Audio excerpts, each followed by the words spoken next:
على المصطفى سيد المرسلين وعلى آله وصحبه أجمعين والحمد لله رب العالمين.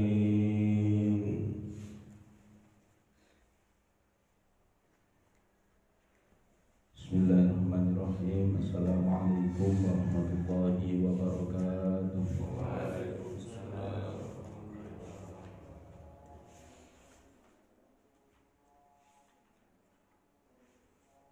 Mari kita lanjutkan kajian tentang kitab Sulhanan. Bismillahirrahmanirrahim. Qala al-musannif rahimahullah ta'ala wa fitarini amin. Kemarin kita sudah membahas tentang amanah. Sekarang kita lanjut halaman 39 Al-Iffah.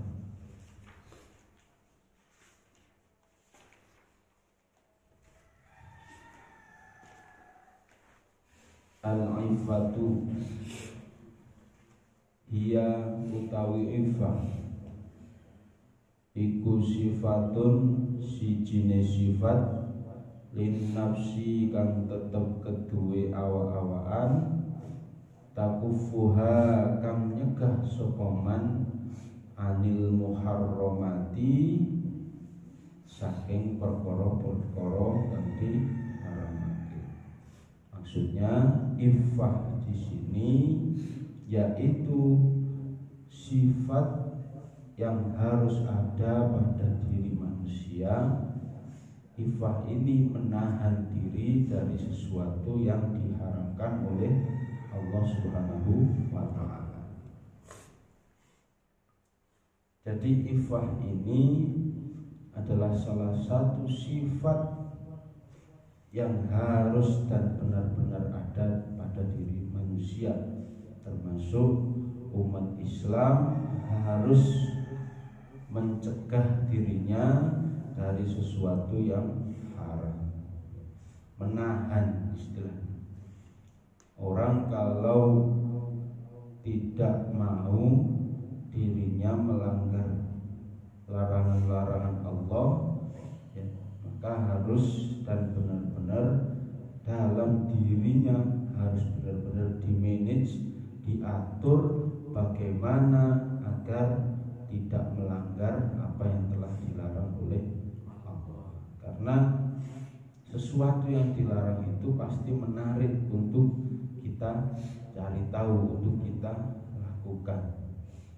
Padahal sesuatu yang diharamkan oleh Allah itu hanya kesenangan-kesenangan duniawi, ya, sebatas itu. Tapi nanti ketika di akhirat pasti dan akan dimasukkan ke neraka karena melanggar larangan-larangan Allah. Sesuatu yang diharamkan oleh Allah sudah jelas harus dan benar-benar kita jauhi, apapun itu, termasuk larangan untuk zina, ya, mendekat saja nggak boleh, apalagi berbuat zina, termasuk juga minuman khamr, ya, itu kan sudah dilarang. Apalagi hal-hal yang sekiranya dosa itu dosa-dosa besar, maka semua itu harus kita larang, ya, harus kita cegah diri kita jangan sampai terjerumus pada apa istilahnya, termasuk golongan-golongan orang yang tidak bisa menahan diri dari sesuatu yang haram. Termasuk mencuri itu juga diharamkan oleh Allah, ya. Berarti kita tidak amanah dalam menjalankan apa istilahnya sesuatu yang telah diamanahkan kepada kita untuk kita jaga. Waroda ili lan asore apa asyahwati, piro-piro syahwat. Jadi termasuk ini adalah perilaku yang sangat tidak terpuji. Jadi sifat menahan ketika kita menjalankan keharaman ya, ini ya jelas termasuk perilaku tidak terpuji dan syahwat saja itu.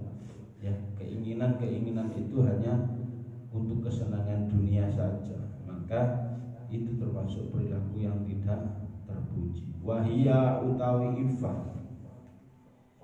Wahia utawi iffah min asyrafi iku setengah saking piro-piro mulyane al-hisali budi bekerti wa asmaha lan luhur-luhuri hisol. Jadi orang ketika punya sifat iffah ya, ngerekso awak ya saking perkara sing haram, menahan diri saking perkara yang haram, itu termasuk sifat yang amat-amat mulia dan amat-amat luhur. Apapun itu harus kita cegah bagaimanapun caranya, walaupun kita ketika melaksanakan menahan diri itu banyak sekali godaan, ya mau tidak mau harus kita jauhi. Karena ini termasuk sifat yang mulia dan sifat yang paling luhur. Orang ketika sudah mampu untuk menahan diri dari sesuatu hal yang haram, insya Allah kehidupan dia akan mulia. Mulia bukan hanya di dunia, tapi mulia di akhirat. Ini pasti sudah kunci. Wa 'alaiha lan ing atase iffah yatafarra'u kan ngepangake sapa sebagian kathir akeh minal fadili saking pira-pira keutamaan. Nah, di sini ketika orang itu sudah mampu untuk melaksanakan iffah, menahan diri ya, maka fadilahnya atau manfaatnya ya, banyak sekali. Di antaranya ya, sifat-sifat yang tumbuh dari iffah itu adalah kasobri, seperti orang yang sabar. Pasti itu ketika kita menahan diri dari sesuatu yang iffah yang diharamkan oleh Allah, termasuk kita nanti akan tergolong buah dari itu, tergolong orang-orang yang sabrun, sabar. Wal qanaah dan neriman. Antara sabar ya, sabar ini juga butuh latihan. Dalam kondisi apapun umat manusia ini harus dan benar-benar menerima apa yang telah diberikan oleh Allah terhadap kita, apapun kondisinya. Wal qanaah dan menerima, walaupun ya sebanyak apapun, sekeras apapun, kalau bukan rezekinya ya sudah akan tidak bisa kita capai. Maka jadi umat manusia harus, umat Islam terutama harus punya sifat qanaah. Wasakho ilan loman, nah, harus loman, pandai untuk memberi. Wal musalimati lan nyelametake, al waroi lan ngerekso awak. Jelas di sini orang ketika punya sifat iffah, maka dia termasuk kategori nanti banyak fadilah yang akan diperoleh. Nah, ada salah satu kisah tersebut diceritakan oleh Abdullah bin Muhammad. Suatu ketika Abdullah bin Muhammad ini jalan-jalan ke kota, ya, ke gurun pasir. Nah, suatu ketika dia melihat salah satu kemah di situ. Ada salah satu kemah atau gubuk kecil di atas gurun. Kemudian Abdullah bin Muhammad ini dalam hatinya ngerentek, oh ternyata nanti di sana itu pasti ada orang yang miskin. Ternyata beliau menghampiri, Abdullah bin Muhammad ini menghampiri gubuk tersebut atau kemah tersebut. Nah, seketika itu Abdullah bin Muhammad terkejut karena melihat salah satu seseorang yang berada di gubuk tersebut dalam keadaan yang sangat memprihatinkan. Tangannya bengkak, kakinya bengkak, pendengarannya juga tuli. Tinggal apa yang didengar oleh Abdullah bin Muhammad, dia selalu berzikir kepada Allah Subhanahu wa ta'ala. Namanya siapa? Namanya adalah Abu Kilabah. Nah, ketika itu dia berada di perbatasan Mesir, namanya itu Aris, ya. Nah, jadi dia berada di perbatasan kota Mesir. Abu Kilabah ini dalam kondisi seperti itu, buta, tidak bisa mendengar, pendengarannya kurang, tangannya bengkak, tinggal bibirnya yang bisa berzikir. Seketika Abdullah bin Muhammad langsung masuk dan bertanya kepada Abu Kilabah, Abu Kilabah, apa yang kamu lakukan di sini? Saya melihat kondisimu sangat memprihatinkan, tapi kenapa ya kamu masih zikir, bersyukur terhadap Allah, mensyukuri nikmat Allah?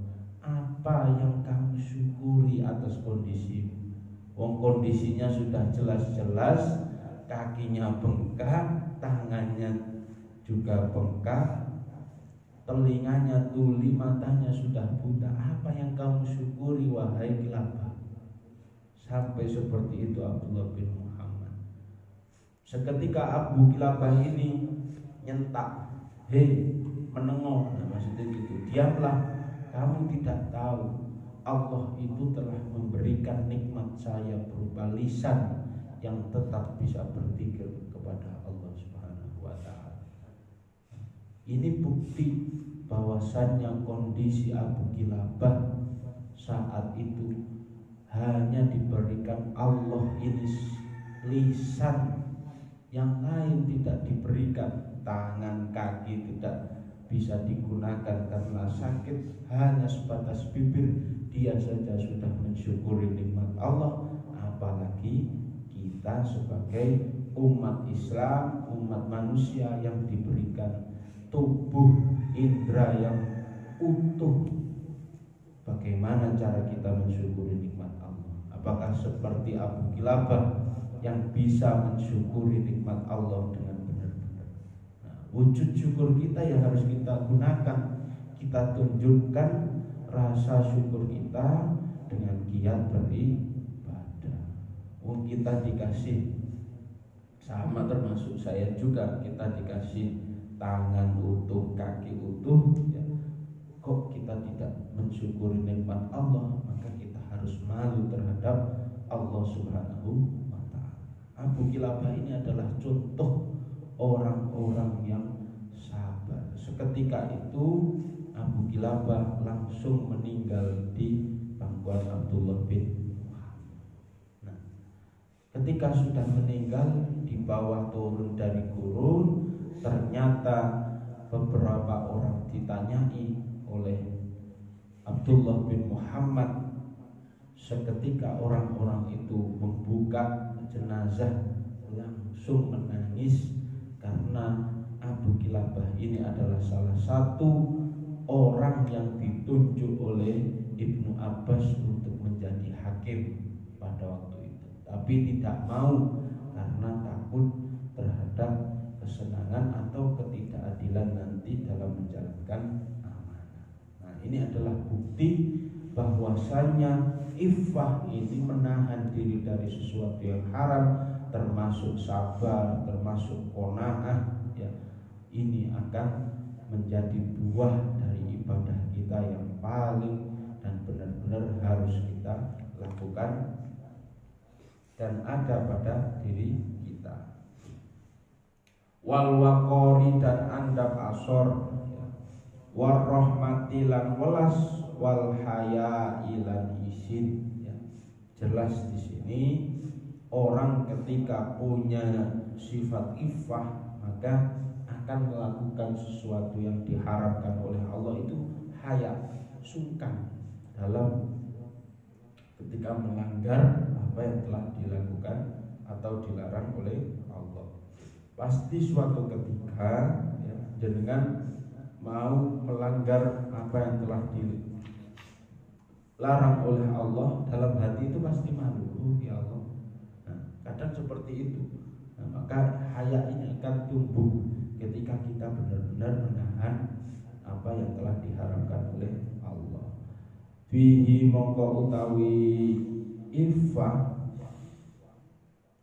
kanzun iku menongko kedung man wong kang ora ana arto lamala iku maujud ma'ahu ing dalem sertane man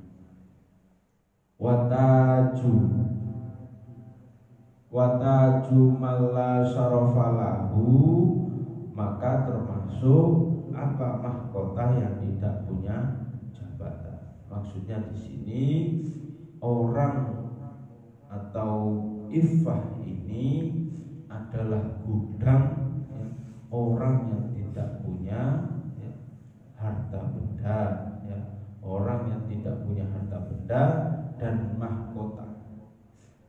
Dan mahkota ini tidak punya jabatan, istilahnya di sini kalau kita aplikasikan dalam kehidupan dunia, iffah ini menahan sesuatu yang haram ini bukan berarti kita tidak, istilahnya tidak melakukan kesenangan dunia, bukan berarti kita menjauhi kesenangan dunia, tapi bagaimana cara kita menahan diri dari sesuatu yang haram. Jadi haram ini ketika kita tidak lakukan, maka otomatis sesuatu yang halal itu kan enak aslinya. Tapi yang butuh yang namanya ikhtiar, butuh yang namanya usaha dalam diri manusia. Orang pengen makan ya sudah harus bekerja. Gak boleh orang pengen makan terus mencuri, apalagi sampai mencuri hak-hak orang lain. Nah itu gak boleh. Orang pengen makan ya harus bekerja, ikhtiarnya seperti itu. Wasababuha lan utawi sebabe iffah in kita utomai iku bisa menjauhkan diri dari sifat toma. Artinya sifat toma itu berarti apa? Toma itu rakus. Karena menahan diri ini, iffah ini bisa menjauhkan diri dari sifat rakus.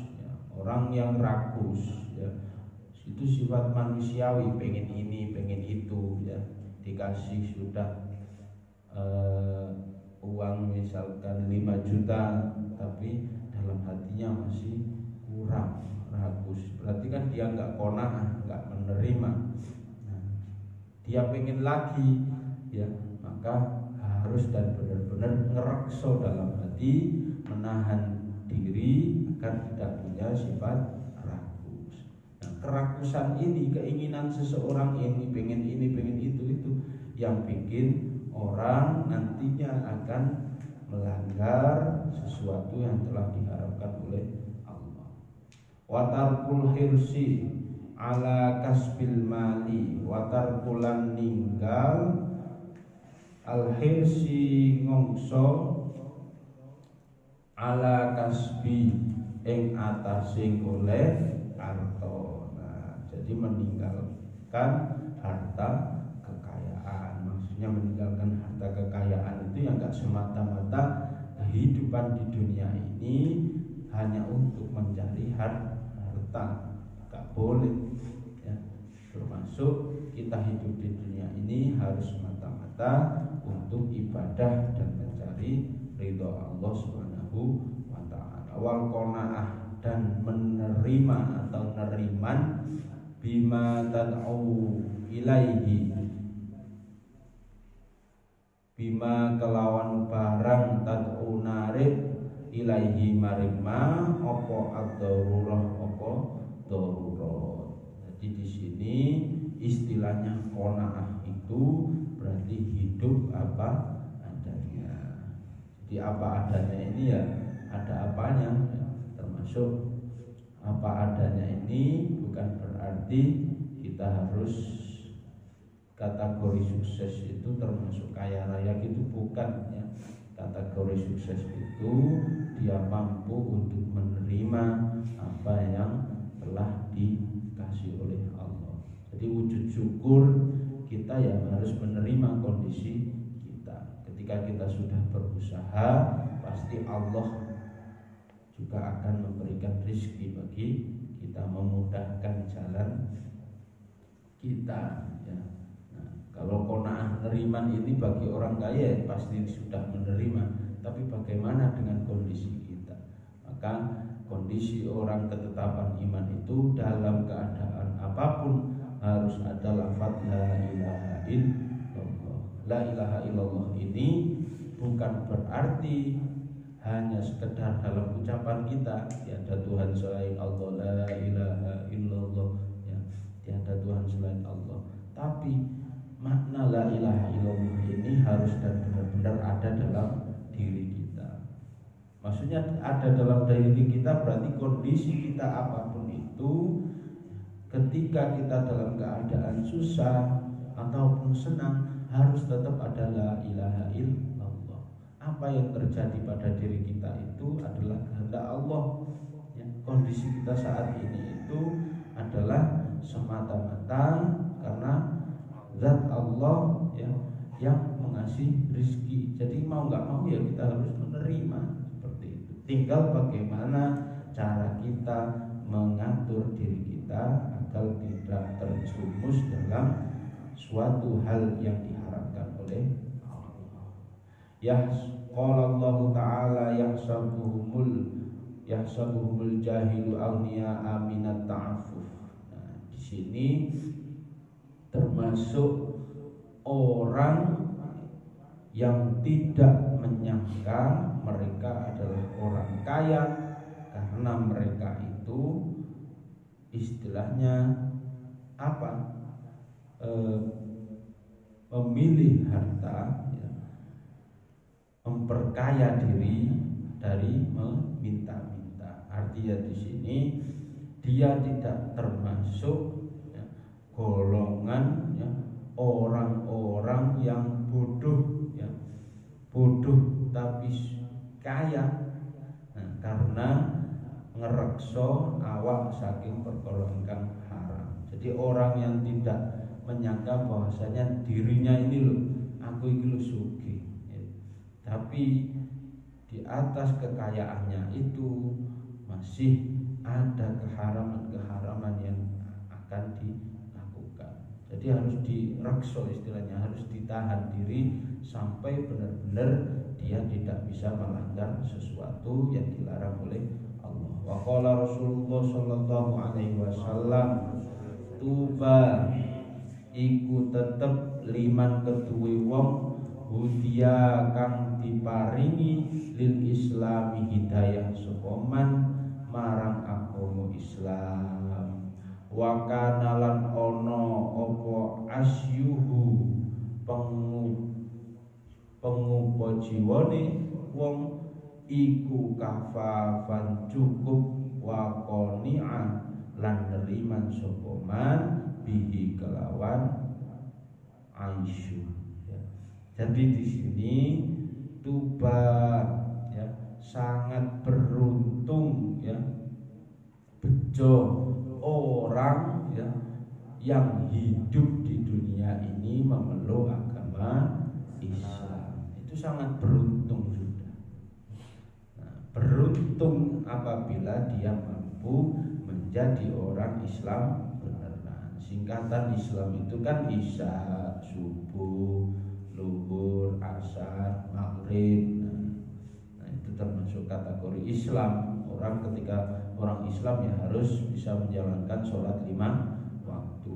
Nah, ketika maghribnya hilang, masa bisa dikatakan Islam? Ya.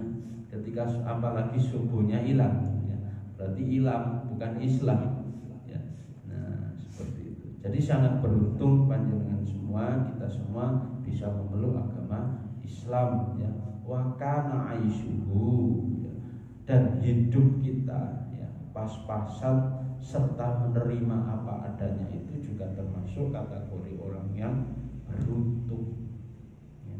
Maka termasuk pas-pasan itu ya, pengen mobil ya pas ya, pengen rumah ya pas ya. Maksudnya pas-pasan itu ya segala sesuatu ya yang kita inginkan ya bisa tercukupi asalkan kita mau menerima pemberian dari Allah. Semoga kita tergolong hamba-hamba Allah yang benar-benar taat ya, bisa menjalankan perintah Allah dan bisa menjauhi larangan-larangan Allah, termasuk al-ifah ini, menahan diri dari sesuatu yang diharamkan oleh Allah Subhanahu wa taala. Allahumma amin. Sekian, wabillahi taufiq wal hidayah. Wassalamualaikum warahmatullahi wabarakatuh.